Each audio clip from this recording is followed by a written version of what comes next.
사실 빌라는 사람들에게 인기가 없는 주택이에요. 그냥 어쩔 수 없이 가는 거라고 보면 됩니다. 이런 상품이 잘 오르겠습니까? 그런데 오르더란 말이에요. 상승기에 아파트 시장이 약간 침체되는 시장이 있어요. 그때에 이제 빌라들이 올라가는 겁니다. 그런데 빌라는 딱 이 시기가 거의 전부라고 보시면 됩니다.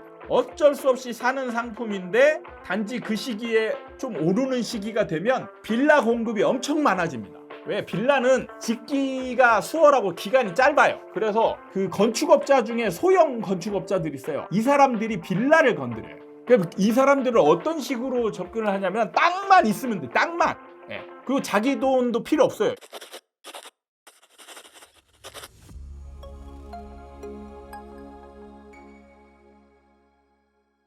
하나, 둘, 셋.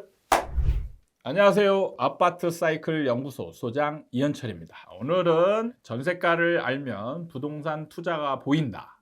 이 책의 한 챕터씩 주제를 잡아서 리뷰하는 영상을 계속 만들고 있습니다. 그래서 오늘 주제는 빌라는 아주 짧은 기간만 상승하고 소외된다. 이 주제로 책을 리뷰하도록 하겠습니다. 아파트 매매가가 상승할 때 많은 분이 상대적으로 저렴한 빌라 투자에 관심을 많이 가집니다. 시중에는 빌라 투자에 관한 책도 많이 나와 있습니다. 그리고 실제로 적은 금액으로 빌라 투자를 해 상당한 투자 수익을 올리신 분들도 많습니다. 그런데 저는 빌라 투자를 할 때 어느 정도 주의를 기울여야 한다라고 말하고 싶습니다. 빌라는 오르는 시기가 어느 정도 정해져 있습니다. 그리고 매우 그 기간이 짧습니다. 사실 그 시기를 제외하면 그다지 많이 오르지 않습니다. 그러면 빌라 투자는 언제 하는지, 왜 오르지 않는지에 대해서 알아보도록 하겠습니다. 저도 한때 빌라에 거주한 적이 있습니다. 제가 처음 이제 서울 수도권 쪽으로 지방에 살다가 이사를 왔을 때 처음 거주한 주택이 빌라였어요. 너무 잘 거주를 기억이 있는데 살아보니 불편한 점이 많았습니다. 첫 번째는 가장 불편한 것이 일단 주차예요. 두 번째는 저희가 5층, 그 5층짜리 빌라였는데 엘리베이터가 없는 5층이었습니다. 그때 다닐 때 운동 삼아 좋다고 하기도 하고 위안을 삼았지만 조금이라도 무거운 물건을 들고 계단을 오를 때는 빨리 이사 가야지 하는 생각이 전부였습니다. 세 번째는 벽 두께가 생각보다 얇다. 여름에는 엄청 덥고 겨울에는 난방 효과가 없을 정도로 추웠다.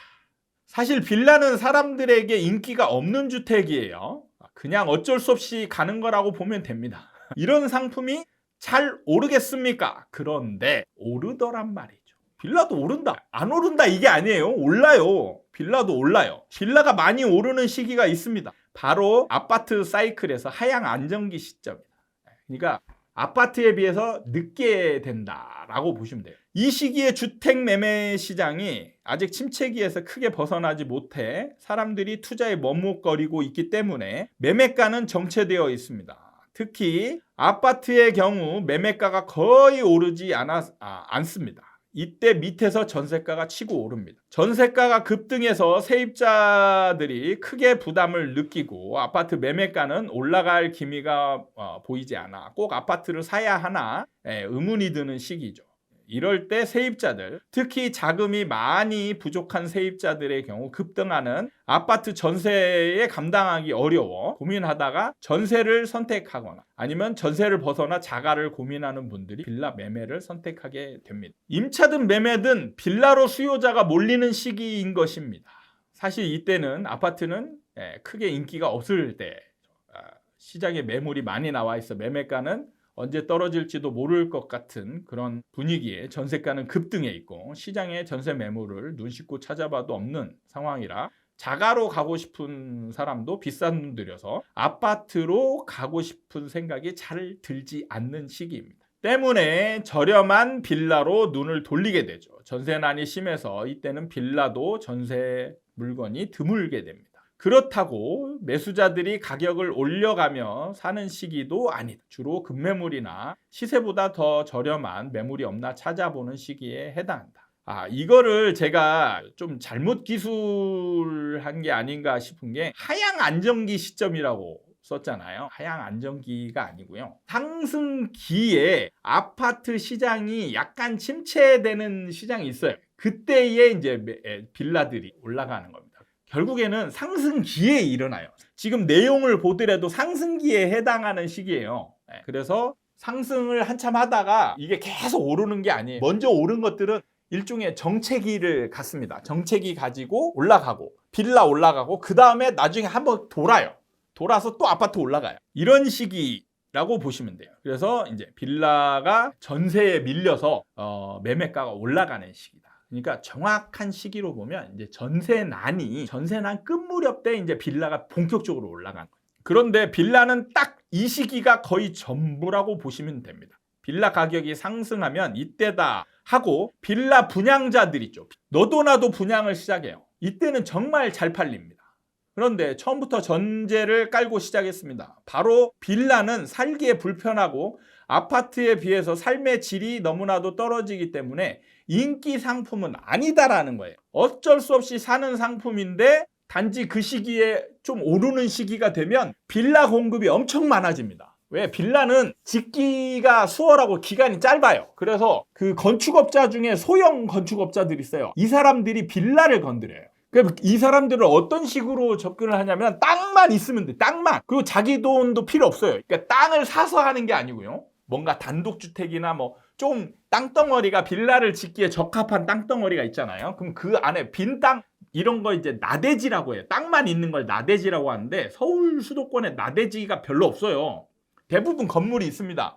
그 건물을 허물고 빌라를 지을 만한 그런 데에 가가지고 땅 주인, 집주인이죠. 집주인하고 협의를 해. 자, 네 땅에다가 내가 빌라를 지어서 분양을 할 건데 너한테 이 땅하고 뭐 건물 가치에 해당하는 빌라를 공짜로 줄게. 공짜로 줄 테니까 나머지 거를 분양해서 내가 수익 가져가고 너한테 이만큼에 해당하는 가치 플러스 뭐 한 채를 더 준다는 이런 식으로 하는 거죠. 그래서 빌라 공급은 정말 수월합니다. 그러니까 주택은 공급이 생각보다 어려운 그 상품이거든요. 그래서 공급이 시장이 과열됐을 때 수요를 공급이 따라가지 못해서 더 폭등하는 그런 경우가 생기는데 빌라는 안 그래요. 빌라는 수요도 별로 없는데 공급은 너무 쉬운 그런 상품이라는 거죠. 그래서 주변에 빈 땅만 있으면 빌라를 다 지어요. 그런데 어느 정도 시간이 흘러 전세에 밀려 상승하는 시점이 되면 드디어 사람들이 아파트 매수에 관심을 갖기 시작해요. 그러니까 인기 있는 아파트 상승하고 일반 아파트 상승하고 이제 빌라 상승하죠.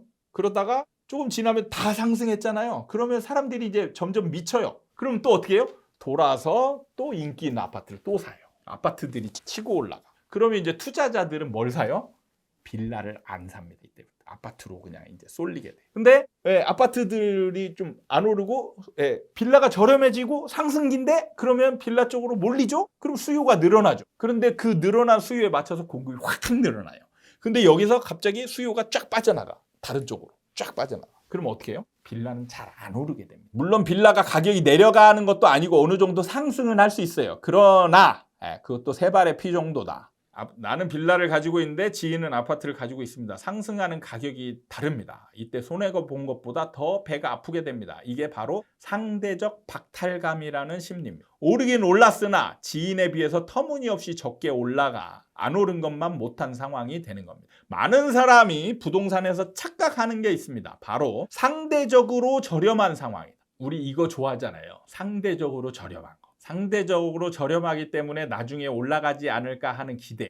물론 저렴하기 때문에 한때 사람이 몰려 어느 정도 상승은 하지만 그것뿐이 오히려 본격적인 상승이 시작될 때는 비싸더라도 살기 좋고 학군 좋고 교통 좋은 브랜드 있는 아파트가 더 많이 오른다. 빌라 투자에서 결론은 빌라가 싸다고 해서 아파트처럼 따라 올라가는 것이 아니다. 오히려 전세가가 급등하고 아파트 매매에 뜸할 때 틈새 상품으로서 단기간 메리트 있는 투자 상품이다. 소액으로서 소액의 자본금으로 투자할 곳을 찾지 못해 어쩔 수 없이 하는 투자로서는 어느 정도 괜찮은 상품이긴 하지만 시기를 잘못 선택하면 오히려 물리기 좋은 상품이 될 수도 있다. 물론 여기서 재개발 지역의 경우에는 예외가 될 수도 있습니다. 그 경우에는 빌라라서 올라가는 것이 아닌 재개발 지역에 땅을 소유하고 있기 때문에 그 기대 가치로 인해서 올라간다는 사실을 잊지 마시기 바랍니다. 빌라에 대해서 제가 이제 설명을 했는데, 빌라 같은 경우는 사람들이 선호하지 않는 주택 상품이죠. 기본적으로 선호하지 않습니다. 투자자도 별로 안 좋아해요.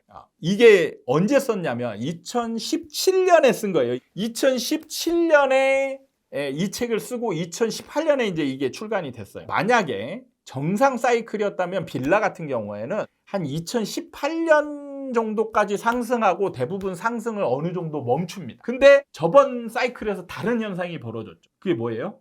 2020년, 21년에 빌라 가격이 폭등을 해버립니다. 원래는 한 2019년 정도 되면 이제 빌라 같은 경우는 멈추고 폭등기가 남아있을 때, 폭등기 때 주로 아파트, 좋은 아파트 위주로 상승을 해요.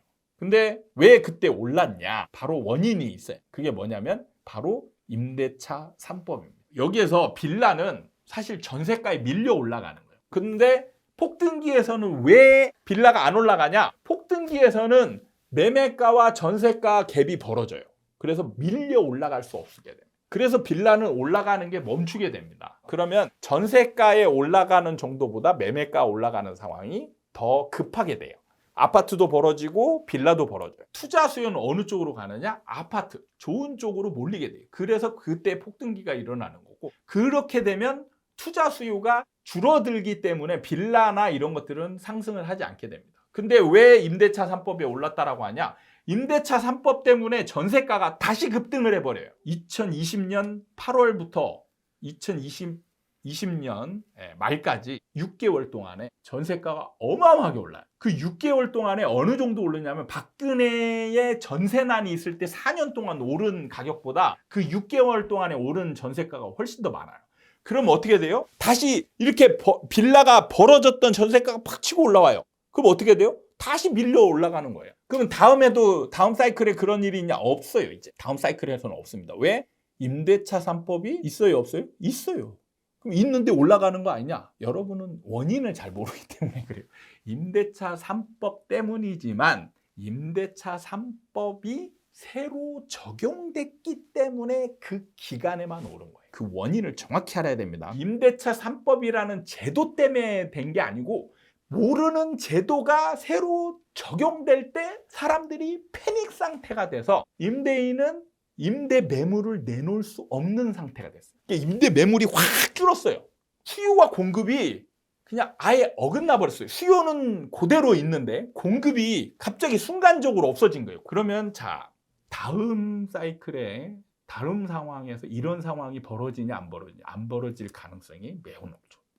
벌어지려면 뭐예요? 또 모르는 제도가 새로 시행돼야 되는 거죠. 아주 강력한. 그러니까 공부를 할 때 원리적으로 공부를 하지 않으면 뭐가 문제가 되냐면 현상을 보고 잘못 파악을 할 가능성이 매우 높습니다. 왜? 문재인 정부 때 2번 크게 상승했거든요, 빌라가. 그러면 상승기 때 무조건 상승하고 꼭대기에서도 또 올라가고 뭐 이런 걸로 파악할 수 있어요. 그럼 다음 사이클에서 상승기 때 야, 빌라를 적극적으로 투자해서 오래 갖고 있어야 된다. 그럼 대박 날 수 있다. 그죠? 이런 사람이 대표적인 실패 사례가 누군지 아세요? 바로 전세 사기꾼. 제가 전에도 얘기했죠. 전세 사기꾼은 2가지 유형이 있다고. 하나는 의도했냐, 진짜 사기꾼이 있고요. 다른 하나는 투자 실패, 투자자인데 투자 실패를 한 경우에. 그러니까 빌라 같은 경우에는 특성이 매매가와 전세가 갭이 거의 작아요. 그러면 내 돈 들어가는 게 적죠. 그러면은 빌라가 올라갈 거를 내가 전제하고 있잖아요. 그러면은 작은 돈 갖고 엄청나게 많은 빌라를 살 수가 있어요. 그런데 나중에 이걸 투자를 할 때 이걸로 돈 벌었던 사람들이 엄청 많구나 해서 계속 올라갈 걸로 생각하고 투자를 했는데 예상치 못한 상황이 발생한 거죠. 바로 뭐예요? 상승을 멈춰버린 거예요. 상승을 멈추고 전세가도 떨어지고, 그죠? 거기다가 종부세가 튀어나와요. 이 사람들이 여윳돈을 남겨놨을까요? 그럼 여윳돈이 없어요. 세금이 몇 억이 막 탁 나와. 이거 내요 못 내요. 그걸 수십 채를 팔아도 세금을 못 내는 거야. 그러니까 망한 거죠. 이게 투자 실패예요. 이 사람은 투자 실패인데 전세 사기꾼이 된 겁니다. 왜? 이 세금 내고 나서 도미노 현상이 낸 거죠. 왜? 다음 이 세입자들한테 전세 보증금 돌려줄 돈이 이제 없는 거예요. 없어요. 그래서 전세 사기꾼이 된 겁니다. 빌라가 이렇게 무서운 거예요. 그래서 이게 사실 지금 별로 관심이 없는 주제일 수도 있지만 여러분 나중에 투자하려고 마음먹었을 때 정말 중요한 기준이 될 겁니다. 오늘은 전세가를 알면 투자가 보인다. 빌라는 아주 짧은 기간만 상승하고 소외된다라는 주제 가지고 책 리뷰를 해봤습니다. 도움이 많이 됐다 싶으면 좀 좋아요와 구독 눌러주시고 시청도 좀 길게 한 번 더 해주시는 것도 괜찮고 다음에 또 좋은 주제를 가지고 여러분들 찾아뵙도록 하겠습니다. 감사합니다.